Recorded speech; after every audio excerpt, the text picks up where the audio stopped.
Lá, no nosso dia a dia online, cada curtida, cada comentário, cada post, tudo isso é um jeito de usar nossa liberdade. Mas já parou para pensar onde termina nossa opinião e onde começa o direito de outra pessoa? Hoje a gente vai mergulhar nesse universo dos direitos e das responsabilidades que todo mundo tem na internet aqui no Brasil. E para começar, vamos direto ao ponto, com a pergunta que está no centro de toda essa discussão. Será que a liberdade de expressão na internet não tem limites? A gente pode falar e fazer o que quiser sem nenhuma consequência? Bom, a resposta para isso é bem mais complexa do que um simples sim ou não. Para ajudar a gente a entender essa história toda, eu preparei um caminho. Primeiro, vamos olhar a base de tudo, os direitos fundamentais na era digital. Depois, a gente entra no campo de batalha, o confronto no ciberespaço. Em seguida, vamos decifrar as regras do jogo online e, por último, pensar juntos em como a gente pode construir uma rede melhor. Bora lá? Olha, tudo começa na nossa Constituição. Para a gente entender as regras do jogo online, não tem jeito. A gente precisa primeiro olhar para os direitos fundamentais que são o alicerce da nossa sociedade.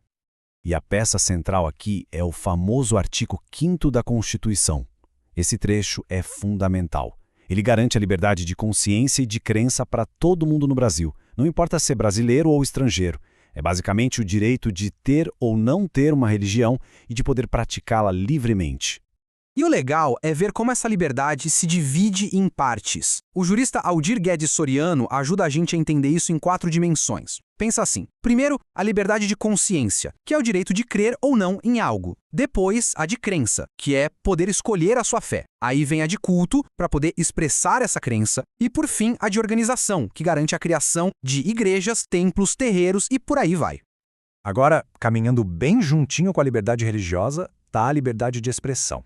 E ela não é só sobre ter opiniões guardadas para si, não. É sobre o direito de botar essas ideias no mundo, de expressar o que a gente pensa sem medo de censura. É um pilar de qualquer democracia, né? Só que aqui vem o pulo do gato. Nenhum direito é absoluto. E o que isso quer dizer? Quer dizer que a minha liberdade de me expressar acaba exatamente onde começa o direito do outro. É nesse equilíbrio que mora o grande desafio, ainda mais no mundo digital. Então, como é que essa colisão de direitos acontece na prática? Bom, o ciberespaço virou o grande palco para esse confronto, um lugar onde as tensões muitas vezes acabam explodindo. O que a gente tem visto hoje é um crescimento que assusta da intolerância religiosa online. Aquilo que talvez ficasse restrito a grupos pequenos, agora, com a internet, ganha um megafone gigantesco. E o que era para ser um espaço de diálogo acaba virando um campo de batalha. E os números? Bom, os números não mentem, e são impressionantes. Em 2021, as denúncias de discriminação religiosa no Brasil subiram 141% em relação ao ano anterior. Parece que, com o fim do isolamento da pandemia, a violência que estava meio represada veio com tudo. E se a gente olhar só para o que acontece na internet, o cenário é ainda mais preocupante. Em um único ano, as denúncias de intolerância religiosa online simplesmente dispararam, 456%. É um aumento absurdo que acende um baita sinal de alerta. Mas essa intolerância não é aleatória, ela tem um alvo bem específico. Os dados mostram uma ligação muito triste e direta com o racismo estrutural do nosso país. Dá uma olhada. Quem pratica religiões de matriz africana, como candomblé e umbanda, tem uma chance até 210 vezes maior de sofrer discriminação. Pois é, não é coincidência. E por que isso se espalha tão rápido? Esse dado aqui ajuda a gente a entender. Mais de 92 milhões de brasileiros, ou seja, 62% dos usuários, entram na internet só pelo celular. Isso quer dizer que o discurso de ódio está literalmente na palma da mão e pode ser compartilhado e viralizar em questão de segundos. Diante desse cenário todo, a pergunta que fica é, mas não existem regras? Nessa terceira parte, a gente vai investigar justamente isso. O que a lei diz sobre tudo isso e de quem é a responsabilidade de botar ordem na casa. Essa fronteira aqui é super importante. De um lado a gente tem a liberdade de expressão, que protege a opinião, a crítica, tudo bem. Do outro lado a gente tem o que é crime, discurso de ódio, calúnia, difamação, discriminação. A lei é clara. Manifestações que incitam o ódio ou que atacam a honra das pessoas não são liberdade, são crimes. Ponto. E é exatamente por isso que a nossa Constituição proíbe o anonimato. A lógica por trás disso é bem simples e muito poderosa. A ideia é, primeiro, desestimular que as pessoas se escondam atrás de um perfil falso para atacar os outros.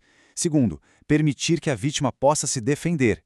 E, o mais importante, garantir que quem cometeu um crime possa ser identificado e responsabilizado. E a nossa legislação não ficou parada no tempo, não. Essa linha do tempo mostra que tem uma evolução constante na luta contra a discriminação.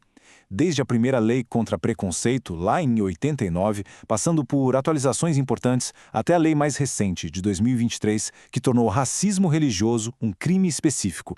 É o sinal de que a sociedade e as leis estão tentando se adaptar para combater esse problema.